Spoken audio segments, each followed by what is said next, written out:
जय श्री कृष्ण। ज्येष्ठ मास महात्म्य के अध्याय 17 में आप सबका स्वागत है। आज आप रसपान करेंगे वैवस्वत के लक्षण और सूर्य नारायण की महिमा तथा भगवान सूर्य नारायण के सौम्य रूप की कथा, उनकी स्तुति और परिवार तथा देवताओं के वर्णन के बारे में। श्री विष्णु भगवान ने ब्रह्मा जी से पूछा कि हे ब्रह्मा जी, संसार में मनुष्य विष, रोग, ग्रह है और अनेक प्रकार के उपद्रवों से पीड़ित रहते हैं। यह किन कर्मों का फल है? कृपा कर आप कोई ऐसा उपाय बताइए जिससे जीवन का रोग आदि की बाधा न हो। तो ब्रह्मा जी कहने लगे, जिन्होंने पूर्व जन्म में व्रत, उपवास आदि के द्वारा भगवान सूर्य को प्रसन्न नहीं किया, वे मनुष्य विष, ज्वर, ग्रह, रोग आदि के भागी होते हैं। और जो सूर्य नारायण की आराधना करते हैं, उन्हें आदि व्याधियों नहीं सताती। पूर्व जन्म में भगवान सूर्य की आराधना से इस जन्म में आरोग्य, परम बुद्धि और जो मन में इच्छा करता है, निस्संदेह उसे प्राप्त कर लेता है। आदि व्याधि से पीड़ित नहीं होता है और ना विष और दुष्ट ग्रहों के बंधनों में ही फंसता है तथा कृत्य आदि का भय भी उसे नहीं रहता। सूर्य नारायण के भक्तों के लिए भी अनुकूल हो जाते हैं और सब ग्रह स्वामी दृष्टि रखने लगते हैं। जिस पर सूर्य देव संतुष्ट हो जाते हैं, वह देवताओं का भी पूज्य हो जाता है। परंतु भगवान सूर्य का अनुग्रह उसी पुरुष पर होता है जो सभी जीवों को अपने समान ही समझता है और भक्तिपूर्वक उनकी आराधना करता है। प्रजा के स्वामी भगवान सूर्य के प्रसन्न हो जाने पर मनुष्य पूर्ण मनोरथ को प्राप्त कर लेता है। भगवान विष्णु ने पूछा, हे ब्राह्मण, जिन्होंने पहले भगवान सूर्य की आराधना नहीं की और रोग व्याधि से दुखी हो गए हैं, वे उन कष्ट और पापों से कैसे मुक्त हों? कृपा कर हमें यह भी बताइए। हम भी भक्तिपूर्वक भगवान सूर्य की आराधना करना चाहते हैं। श्री विष्णु भगवान के पूछने पर ब्रह्मा जी इस प्रकार बोले, भगवन, यदि आप भगवान सूर्य की आराधना करना चाहते हैं तो आप पहले वैवस्वत अर्थात सूर्य भक्त बने, क्योंकि बिना विधि पूर्वक सारी दीक्षा उनकी उपासना पूरी नहीं हो सकती। जब मनुष्य के पाप क्षीण होने लगते हैं, तब भगवान सूर्य और ब्राह्मणों में उनकी नैष्ठिक की श्रद्धा भक्ति होती है। इस संसार चक्र में भ्रमण करते हुए प्राणियों के लिए भगवान सूर्य को प्रसन्न करना एकमात्र कल्याण का निष्कंटक मार्ग है। विष्णु भगवान कहने लगे, हे ब्राह्मण, वैवस्वतों का क्या लक्षण है? उन्हें क्या करना चाहिए, यह भी बताइए। तब श्री ब्रह्मा जी कहने लगे, वैवस्वत वही है जो भगवान सूर्य का परम भक्त हो तथा मन, वाणी और कर्म से कभी जीव हिंसा न करें। ब्राह्मण देवता और भोजन को नित्य प्रणाम करें, दूसरे के धन का हरण न करें, सभी देवताओं और संसार को भगवान सूर्य का ही स्वरूप समझे और उनसे अपने को अभिन्न न समझे। देवता, मनुष्य, पशु, पक्षी, पीपल का वृक्ष, पाषाण, काष्ठ, भूमि, जल, आकाश तथा दिशा सर्वत्र भगवान सूर्य को व्याप्त समझे। साथ ही स्वयं को भी सूर्य से भिन्न न समझे। जो किसी भी प्राणी में दुष्प्रभाव नहीं रखता, वही वैवस्वत सूर्य उपासक है। जो पुरुष आसक्ति रहित होकर निष्काम भाव से भक्तिपूर्वक भगवान सूर्य के निमित्त क्रियाएं करता है, वही वैवस्वत कहलाता है। जिसका न तो कोई शत्रु है, न कोई मित्र हो तथा न जिसमें भेद बुद्धि न हो, सभी को बराबर देखता हो, ऐसा पुरुष वैवस्वत कहलाता है। जिस उत्तम गति को वैवस्वत पुरुष प्राप्त करता है, वह योगी और बड़े बड़े तपस्वियों के लिए दुर्लभ है। जो सभी प्रकार से भगवान सूर्य का दृढ़ भक्त है, वह धन्य है। भक्तिपूर्वक आराधना करने से ही सूर्य भगवान का अनुग्रह प्राप्त होता है।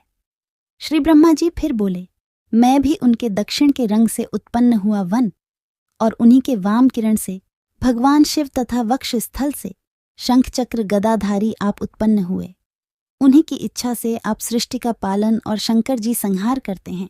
इसी इच्छा से आप इस प्रकार रुद्र, इंद्र, वरुण, वायु, अग्नि आदि सभी देवता सूर्य देव से ही प्रादुर्भूत अथक प्रकट हुए हैं और उनकी आज्ञा के अनुसार अपने कर्मों में प्रवृत्त हो रहे हैं। इसलिए भगवान, आप भी सूर्य भगवान की आराधना कीजिए, इससे सभी मनोरथ पूर्ण हो जाएंगे। पितामह ब्रह्मा जी और विष्णु भगवान के इस संवाद को जो भी भक्तिपूर्वक श्रवण करता है, वह मनोवांछित फलों को प्राप्त कर अंत में स्वर्ण के विमान में बैठकर सूर्य लोक को जाता है। अब जानिए अगले अध्याय के बारे में, जिसमें भगवान सूर्य नारायण के सौम्य रूप की कथा का वर्णन किया गया है। राजा शतानिक ने कहा, मुने, भगवान सूर्य की कथा सुनते सुनते मुझे तो तृप्ति ही नहीं होती, अतः आप पुनः उनके गुणों और चरित्र का वर्णन कीजिए। तब सुमंतो मुनि कहने लगे, राजन, पूर्व काल में ब्रह्मा जी ने भगवान सूर्य की जो पवित्र तथा ऋषियों को सुनाई थी, उसे मैं आपको सुनाता हूँ। और यह कथा हर प्रकार के पापों को नष्ट करने वाली है। जो भी भक्त इस कथा को सुनता है, उसके सभी पापों का नाश हो जाता है। एक समय भगवान सूर्य के प्रचंड तेज से संतप्त होकर ऋषियों ने श्री ब्रह्मा जी से पूछा, हे ब्राह्मण, आकाश में स्थित यह अग्नि के तुल्य करने वाला तेजपुंज कौन है? तो ब्रह्मा जी कहने लगे, मुनीश्वर, प्रलय के समय जब सारा स्थावर जंगम जगत नष्ट हो गया, उस समय सर्वत्र अंधकार ही अंधकार था। उस समय सर्वप्रथम बुद्धि उत्पन्न हुई। बुद्धि से अहंकार तथा अहंकार से आकाश आदि पंच महाभूतों की उत्पत्ति हुई और उनमें से एक अंत उत्पन्न हुआ, जिसमें 7 लोक और 7 समुद्रों सहित पृथ्वी स्थित थे। उसी अंत में स्वयं ब्रह्मा जी, विष्णु और शिव जी भी स्थित थे। अंधकार से सभी व्याकुल थे, सभी त्रस्त थे। फिर सभी परमेश्वर का ध्यान करने लगे। ध्यान करने से अंधकार को हरण करने वाला एक तेज पुंज प्रकट हुआ। उसे देखकर हम सभी देवतागण उसकी इस प्रकार की स्तुति करने लगे, सनातन देव, आप ही समस्त चराचर प्राणियों के आदि सृष्टा और ईश्वरों की ईश्वर तथा आदि देव हैं। देवता, गंधर्व, राक्षस, मुन्नि, किन्नर, सिद्धनाग तथा तिर्या योनियों के आप ही जीवन आधार हैं। आप ही ब्रह्मा, विष्णु, शिव, प्रजापति, वायु, इंद्र, वरुण तथा काल है और आप ही सृष्टा, संगतता, पालनकर्ता और सबके शासक भी आप ही हैं। आप ही संसार, सागर, नदी, पर्वत, विद्युत, इंद्र, धनुष आदि सब कुछ हैं। आप ही व्यक्त और अव्यक्त भी हैं। ईश्वर से परे विद्या, विद्या से परे शिव तथा शिव से परे आप परम देव हैं। हे परमात्मन, आप ही पानी, पाठ, पक्षी, सिर, मुख सर्वत्र चतुर्दिक व्याप्त है। आपकी दैदीप्यमान से सहस्त्रों किरणें सभी ओर व्याप्त हैं। इस प्रकार हमारी स्तुति से प्रसन्न होकर वे तेजस रूप कल्याणकारी देव मधुर वाणी में बोले, देवगण, आप क्या चाहते हैं? तब हमने कहा, प्रभु, आपकी इस प्रचंड रूप को देखने में कोई भी समर्थ नहीं है, अतः संसार के कल्याण के लिए आप सौम्य रूप धारण कीजिए।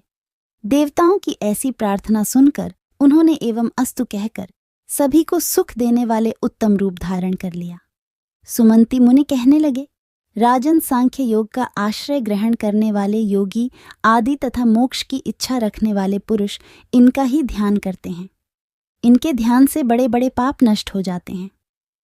अग्निहोत्र, वेद पाठ और प्रचुर दक्षिणा से युक्त यज्ञ भी भगवान सूर्य की भक्ति के सोल कला के तुल्य भी फलदायक नहीं है। यह तीर्थों के भी तीर्थ, मंगल के भी मंगल और पवित्र को भी पवित्र करने वाले हैं। जो इनकी आराधना करते हैं वे सभी पापों से मुक्त हो जाते हैं और अंत में सूर्य लोक को प्राप्त कर लेते हैं। वेदादि शास्त्रों में भगवान देवीपति उपासना आदि के द्वारा जिस प्रकार सुलभ हो जाते हैं, उसी प्रकार सूर्य देव समस्त लोकों के उपास्य हैं। राजा शतानिक ने फिर पूछा, मुने, देवता तथा ऋषियों ने किस प्रकार भगवान सूर्य का सुंदर रूप बनवाया, यह आप बताइए। तब सुमंतो मुनि कहने लगे, राजन, एक समय सभी ऋषियों ने ब्रह्मलोक में जाकर श्री ब्रह्मा जी से प्रार्थना की कि हे भगवान, अदिति के पुत्र सूर्य नारायण आकाश में अति प्रसिद्ध तेजी से तप रहे हैं, जिस कारण नदी का किनारा सूख जाता है। वैसे ही अखिल जगत विनाश को प्राप्त हो रहा है। हम सभी अति पीड़ित हैं और आपका आसन कमल भी सूख रहा है। तीनों लोकों में कोई सुख ही नहीं है। अतः आप ऐसा उपाय कीजिए जिससे यह तेज शांत हो जाए। तब श्री ब्रह्मा जी ने कहा, मुनीश्वर, ईश्वरों सभी देवताओं के साथ आप और हम सब सूर्य नारायण की शरण में जाएं, उसी में सभी का कल्याण होगा। ब्रह्मा जी की आज्ञा पाकर ब्रह्मा, विष्णु तथा शंकर सभी देवता और ऋषिगण उनकी शरण में गए और उन्होंने भक्तिभाव पूर्वक नमन कर अनेक प्रकार से उनकी स्तुति की। देवताओं की स्तुति से सूर्य नारायण प्रसन्न हो गए। तब सूर्य भगवान बोले, आप लोग वर मांगो। उस समय सभी देवताओं ने यही वर मांगा कि प्रभु आपके तेज को विश्वकर्मा कम कर दें, ऐसी आज्ञा प्रदान कीजिए। उन्होंने देवताओं की प्रार्थना स्वीकार कर ली। तब विश्वकर्मा जी ने उनके तेज को तराश कर कम कर दिया। इसी तेज से भगवान विष्णु का चक्र और अन्य देवताओं के शूल, शक्ति, गदा, वज्र, बाण, धनुष, दुर्गा आदि देवियों के आभूषण तथा शिविका अर्थात पालकी, पशु आदि आयुध बनाकर विश्वकर्मा ने उन्हें देवताओं को दे दिए। भगवान सूर्य का तेज कम हो जाने से उत्तम उत्तम आयु प्राप्त कर देवतागण अत्यंत प्रसन्न हुए और उन्होंने पुनः उनकी भक्ति भावपूर्वक स्तुति की। देवताओं की स्तुति से प्रसन्न होकर भगवान सूर्य ने और भी अनेक वर उन्हें प्रदान किए। फिर देवताओं ने परस्पर विचार किया कि दैत्य उनका वर पाकर अत्यंत अभिमानी हो गए हैं, वे अवश्य भगवान सूर्य को हरण करने का प्रयास करेंगे। इसलिए उन सभी को नष्ट करने के लिए तथा इनकी रक्षा करने के लिए हमें कुछ करना चाहिए। इसके लिए हम इनके चारों ओर खड़े हो जाएं, जिससे यह दैत्य सूर्य को देख न सके।